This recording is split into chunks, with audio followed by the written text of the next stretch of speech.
Hello and welcome to the Tough Crowd podcast. I am Jenny and we are doing a true crime update today. We have several stories in the news as well as a new Hulu series, which is very intriguing and maddening at the same time.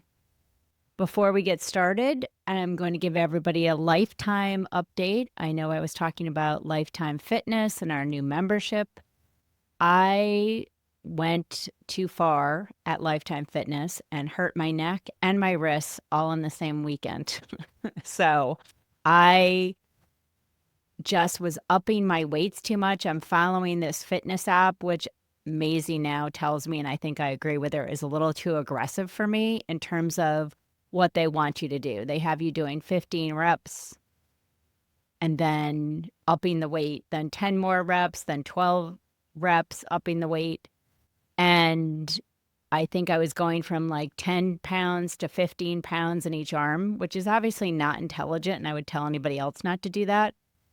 But I think when you're at this gym, everybody else is lifting such huge weights that you have these puny weights and you think, sure, I can do this if the woman on the app is telling me to update it. Or if the woman on the app is telling me to increase it, why not increase it? And they only had on this one rack 10 and 15s. I was then doing some cable work. So I think that was what hurt my wrists when the weight is too heavy. Austin, my previous trainer, who everybody knows now lives in Texas, said that, yes, when you increase the weight too much, your wrist bends basically to accommodate it if you can't hold it, correctly. I also did barbell back squats, which I've done them before, but only with his guidance. And I was doing them on this app and the bar weighs itself 44 pounds. I didn't put any other weight on it, but apparently you can put it in the wrong spot and basically either pinch a nerve in your neck or strain your neck forward to accommodate the bar. So I'm eliminating those. There's no reason I need to do those. I can do goblet squats with a kettlebell or I can do regular weights. So this week I'm sort of rehabbing at the gym and I've been told what I can and can't do. So there's certain things I'm staying away from and I may switch out of this fitness app and get some private workouts from Austin so I don't hurt myself because it's not worth it to think you're accelerating at this certain pace with fitness and then not be able to work out at all. That is a bummer. The other update from the weekend is some friends and I went to dinner in Delray Beach, which is a very hot spot here in South Florida. In fact, Mark Wahlberg just bought a $37 million mansion there. I have not been to his mansion, but I look forward to being invited someday. Supposedly it's on Billionaires Row and it looks amazing, obviously. But Delray is definitely a hot spot. Florida Atlantic University is down that way. So there are lots of college students. There's lots of people of all ages. And it is a fun downtown area. I haven't been there in a while. We went to dinner.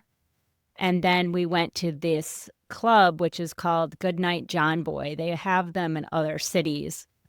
And it's 70s theme. So the wallpaper is this sort of calico yellow flowers like a lot of us from my generation had in our kitchens. And it's like a mustard yellow. They had this big TV type display that was playing old TV shows from the 70s and 80s. And obviously the name Goodnight John Boy is a reference to the Waltons, which was a show about a huge family that lived, I think it was West Virginia. And the oldest son was named John Boy. And at the end of every episode, they would say, "Good night, John Boy," as they were all going to bed. It was just the shtick from the show. So that's an ode to that show and that era. And I loved it because it was sort of like your stereotypical disco, but more like a disco somebody would build for themselves versus something like Studio 54 from the 70s. Not that I was ever at Studio 54, but a light up dance floor. And they have very cool beautiful people working there at the bar and the wait staff. And the music was okay. The person we went with said she had been before and the music had been better. In this case, she said it wasn't as good as last time, but we enjoyed it. And it opens at 5 o'clock and it closes in the wee hours of the morning. We only went from like 8 to 10:30 because it's a drive and we were taking an Uber back. I would definitely go again. It's all ages, which I thought was incredible. They had people from 21, because you obviously have to be 21 to get in there, all the way up to people who looked like they were in their 80s and dressed to the nines, dancing. It obviously skews older earlier in the night and then transitions probably around the time that we were there. But when we were there were, again, people of all ages. There was a woman having a 50th birthday party with her friends, and it was just a really cool vibe and a lot of fun. And so 2.5 hours was the perfect amount of time to be there. But hopefully we can take everybody back there during Thanksgiving. So first on our true crime watch list is Michael Proctor. So let's go over the chronology of Michael Proctor and who he is. He relates to the Karen Reed trial. She was acquitted this past summer, and he was the lead investigator on the original investigation. She was on trial in 2024, hung jury, acquitted 2025. In the first trial, he took the stand and had to read some embarrassing texts. And so where did those texts come from? How did they get these texts? We can go over how we got here, but he has opened up a huge Pandora's box for the state of Massachusetts with many investigations, because other defense attorneys are now saying if he did this to her, he probably did it to other people. Okay, so going back in time, the FBI had obtained Proctor's cell phone, and this is Michael Proctor from the state police. They'd obtained his cell phone when they were investigating potential criminal activity in Norfolk County, Canton, Mass, etc. So they had some tip that there was some corruption going on there, etc. So during that investigation, they obtained his phone and they turned it over to the DA's office and the Massachusetts State Police, and therefore that had to be disclosed to the defense in the first Karen Reed trial. He was put on the stand, had to read some of these messages, which, included she had no ass, she had a bad Fall River accent, she should kill herself, lots of things that were incredibly unprofessional and certainly made him appear biased in the investigation. After the trial concluded, he then was fired from his job. The next, for that and for other things, including driving drunk in a police cruiser from Cape Cod and some other things. Then in this last trial in July, he did not testify. Somebody that was on this text chain with him on his phone, he had a text chain with several people that he grew up with, and he disclosed different information about different cases. One of those childhood friends was made to put on the stand and read these texts. That's how they got them into evidence without having him on the stand. So then at the end of the trial, the FBI said, look, you guys have all the data. We can't keep data forever. We're going to destroy the phone. Well, everybody objected that had any interest in anything that was in his phone.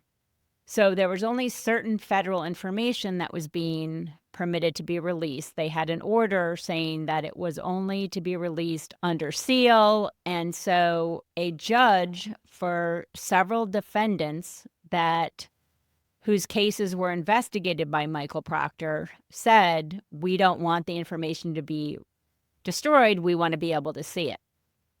The judge ordered the DA to go to the feds, get permission for certain information. They did. And in doing that, they had asked if there was any additional information on the phone. Come to find out, Proctor had claimed that his phone only backed up for 30 days and there was nothing else on it. During this recent investigation into the phone, they found this iCloud account that has hundreds of thousands of texts and thousands of images, not of people involved in certain text chains. So these text chains had inappropriate images within the text chain that didn't involve anybody else. So ostensibly they could be of defendants, they could be of victims. And so the Pandora's box has been opened, and there are multiple attorneys for multiple defendants now pursuing this information. The DA has said there's so much information that is sensitive that they, first of all, want it protected, and they want to give certain attorneys and their investigators the right to come and look at it, but they can't take it with them. They can't download it. And these attorneys for these defendants are also saying, how do we know this is everything? So the DA is making an index which claims certain things are protected, like maybe a conversation just between him and his wife. That would be protected, or a conversation between him and his attorney would be protected. If there's a third party involved in any of those conversations, then it loses that protection. So if it's his wife and his childhood friends, then that conversation's not protected. They're also trying to protect victims' names, pictures that might be in these texts. So it's quite unbelievable that, first of all, he's either so inept or dumb that he didn't delete what he said he thought it was deleted. He has this iCloud account, which I think is probably back when iCloud first started. So there's many defendants, and some of whom I'm sure were validly arrested, but the way he's investigated this and the potential for racist, biased texts that an investigator, a prime investigator, sent during the course of the investigation could change their fate. One of them is Brian Walsh. He's going to be going to trial for killing his wife, Anna. Her body was never found, but there's lots of evidence against him. He's innocent until proven guilty, but his trial has been delayed, not for this, but because he was attacked in prison. There are many other cases, and so we're going to have another hearing on it October 30th to hear more about it, but the DA has said we need way more time to compile all this information. And the scheduled destruction date of the federal data is Friday. The other data that was found in the iCloud recently does not have a destruction date yet, so that's still protected. I expect the judge is going to extend the order of protection for the federal data as well. And so Michael Proctor had been fired from the Massachusetts State Police. He was appealing it. He had one hearing.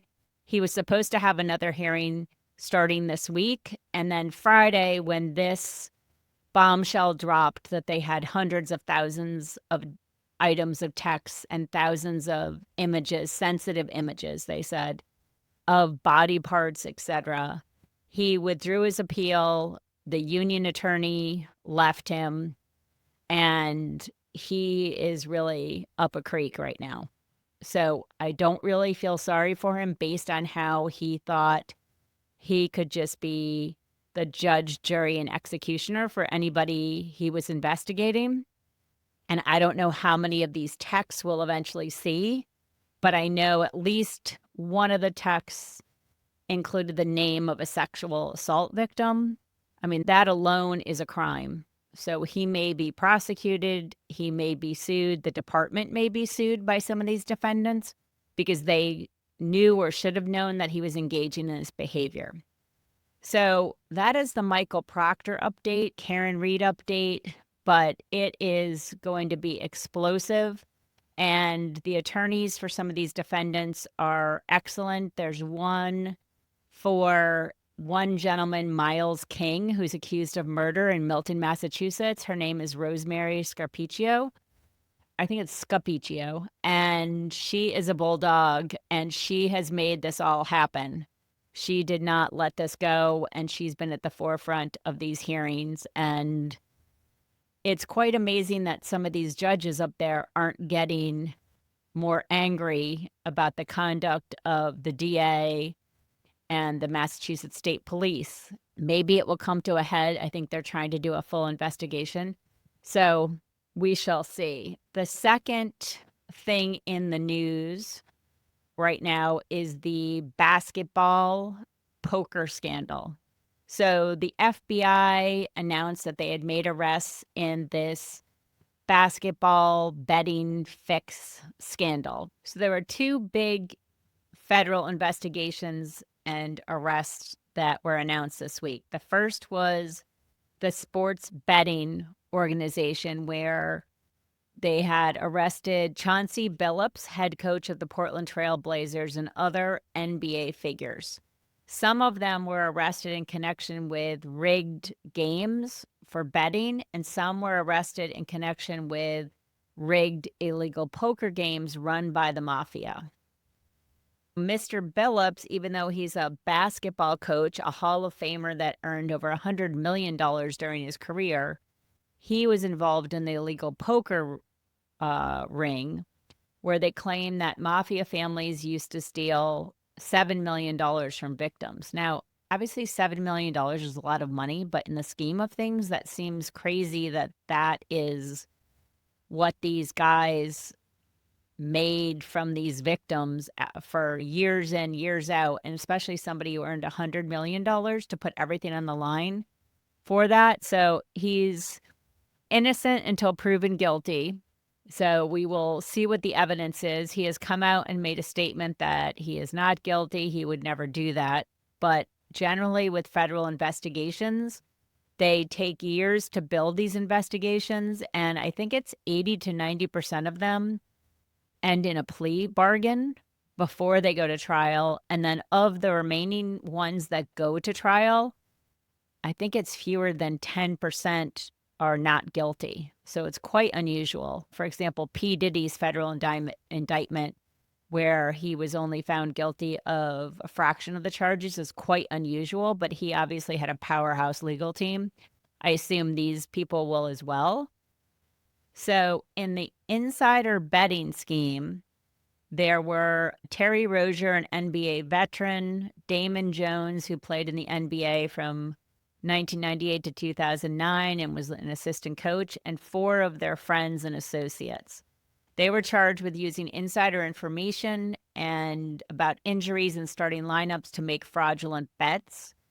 They then encouraged others to make fraudulent bets and laundered their winnings multiple times. And Mr. Rozier, who is the NBA veteran, he also was charged with rigging the outcome of a bet. Then the illegal poker scheme that was perpetrated by a Chauncey Billups, who's the coach of the Portland Trail Blazers and also earned $100 million during his career, Hall of Famer. He was charged with 24 other people, including 3 of the defendants that were charged in the basketball betting case. So that's, I guess, why they announced all these together. So Mr. Billups played 17 years in the NBA, won a championship with the Detroit Pistons in 2004. He's in the Basketball Hall of Fame as of last year. So he's charged with luring the victims into these poker games. They were then cheated out of millions of dollars with all these different devices, including these 2-way tables where they could see what people's cards were even when they were turned over, earpieces, rigged shuffling machines. And then that is the one that they're claiming that I don't know what the lost was on here, but this is going to be a huge black eye for the basketball league if it is proven to be true. So that was, if you're into sports or not into sports, that's was quite an announcement this week. Our last item in true crime is a series that's called Death in Apartment 203. And that is on Hulu right now. It's a 3-part documentary on the death of a young woman named Ellen Greenberg. So it's called Death in Apartment 203, Death of Ellen Greenberg. So back in 2011, she was living in Philadelphia with her fiance. She was a teacher, and she was found dead in her apartment by her fiance. There are recordings of the 911 call from her fiance, which have prompted a lot of suspicion. But basically, at the time, a blizzard had hit Philadelphia, and she left work and returned to her apartment. Her fiance, Samuel Goldberg, said he went to the gym, and when he came back up, the apartment door was latched and she wasn't opening it. He tries to open it, and he claims that he knocked it down because he couldn't get in. He called 911 stating that she had stabbed herself and fell on a knife. Again, the recordings of the 911 are available, but he sounds, to me personally, in my personal opinion, not believable. But when you watch the docuseries, you will see that she has 20 stab wounds, they find out, including 10 to her back and her neck. And she has 11 bruises all over her body. So I don't know how you would stab yourself in the back, and then there was a knife left in her as well. He is talked to, but the investigators treat it as a suicide. But then after the autopsy, the medical examiner ruled the case a homicide. The next day, the police department said the death of Ellen Greenberg has not been ruled a homicide. Homicide investigators are considering the manner of death. The medical examiner's office then changed its conclusion, saying a month later the death was a suicide. I don't know how anybody would do that to themselves, but there was also suspicious activity besides the 911 call. The police department, since they had ruled it a suicide, gave the family and Samuel Goldberg, her fiance, permission to release the crime scene. So Samuel Goldberg and his uncle, who happened to be chairman of the Judicial Conduct Board in Philadelphia at the time, went to the apartment, sanitized the apartment, or had cleaners come in and sanitize it, removed all laptops, phones, and credit cards belonging to both Goldberg and Greenberg, and took them away. Her family never believed that she committed suicide. Yes, she had anxiety, but they had lots of experts who say that people who are anxious don't commit suicide. So the family pressed forward and said it's not a suicide.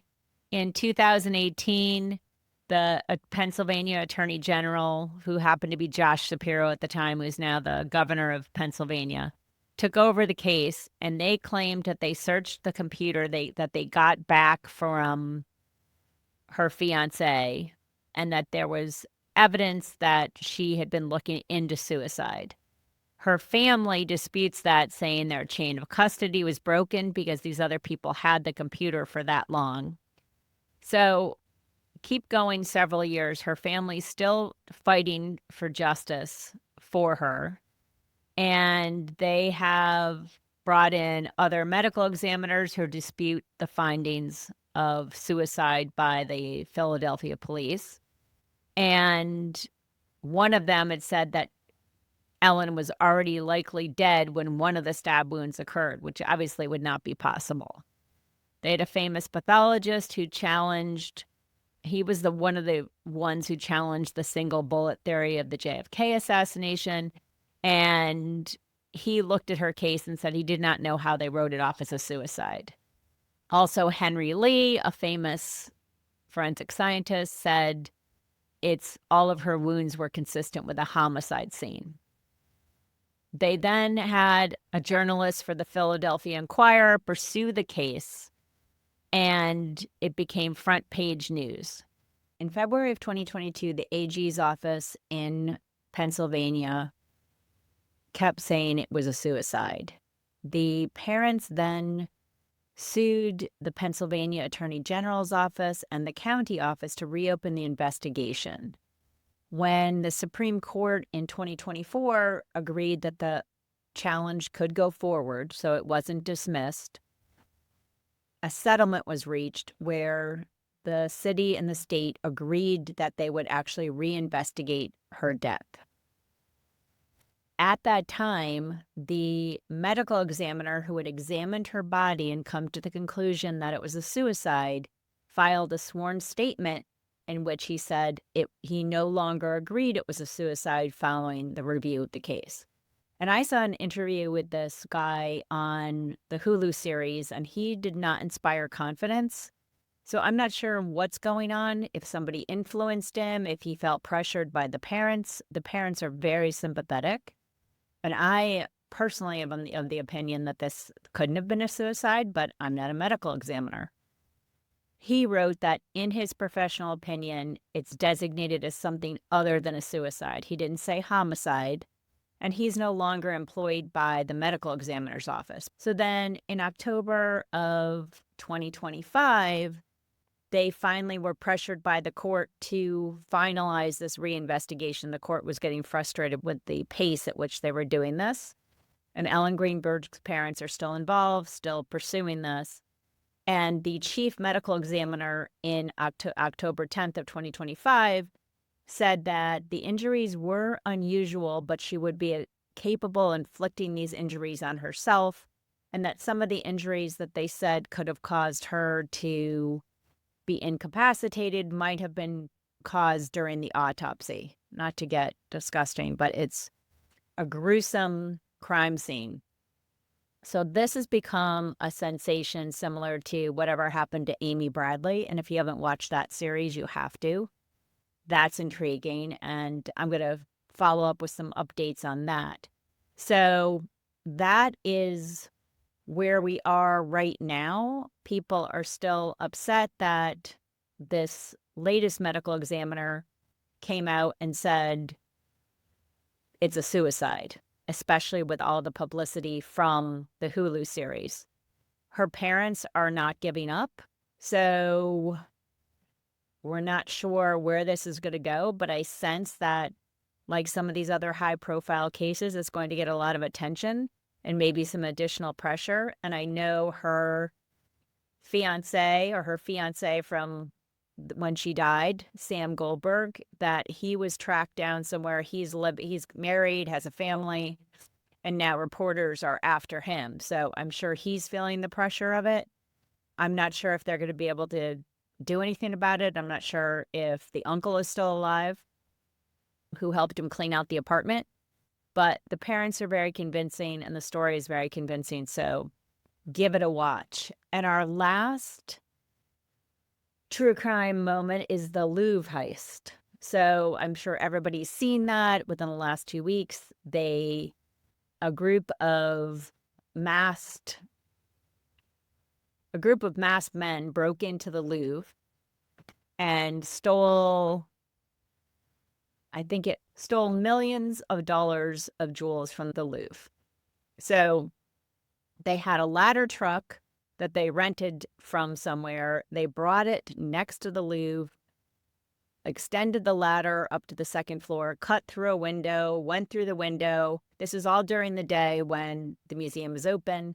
They went to a glass case with a lot of these jewels, cut the glass, took the jewels, went back and rode down this extendable ladder in a little bucket thing. And it's not amusing because this is a serious matter, but when you see the video of them going down, they're obviously frustrated because it looks like one of those chairs that incapacitated people have to put in their houses to ride up and down the stairs. That's the speed at which it's going. They also dropped a crown as part of their haul on the way out. So the jewels that were stolen were a sapphire tiara, a sapphire necklace, a single sapphire earring worn by Queen Marie Amelie, a matching emerald necklace and emerald earrings worn by Marie Louise, Napoleon Bonaparte's second wife, and a tiara and large brooch that belonged to Empress Eugenie. Now, Empress Eugenie was married to Napoleon's nephew, just for context, not that matters in this, and another brooch. So they're worried that these jewels are going to be cut apart. And that's a lot of the news reports are the time is ticking and we need to make arrests because they're going to rip these jewels apart and they're going to be ruined forever. So right after the robbery, Emmanuel Macron, the French president, said it was an attack on the heritage that we cherish because it is our history. We'll recover the works and the perpetrators will be brought to justice.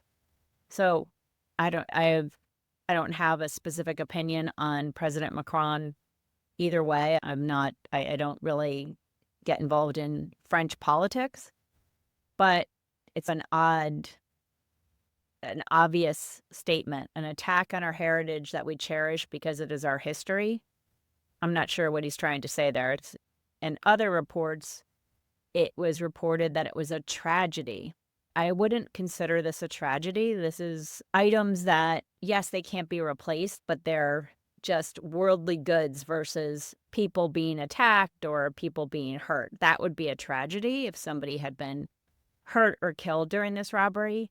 So I wouldn't consider this a tragedy. It's obviously shocking. And what everybody's asking is, how did this happen? So supposedly they had no cameras, working cameras, where in the room where the jewels were stolen. There was a camera outside, but it was facing the wrong way. They're not sure if they moved the camera or if it was always facing the wrong way. And there were no guards in that room. So I don't know about any of you who have visited museums recently, but even our local museums here, when we go there, there's a person literally in every room. And I would think, especially in this room, there would have been a person to at least alert people to what was going on if they didn't think it smart enough to have a camera there.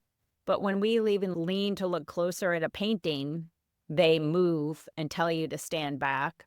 Or if you even pull out a water bottle in there, they move and tell you to stand back. So it's quite extraordinary that they didn't have this level of security.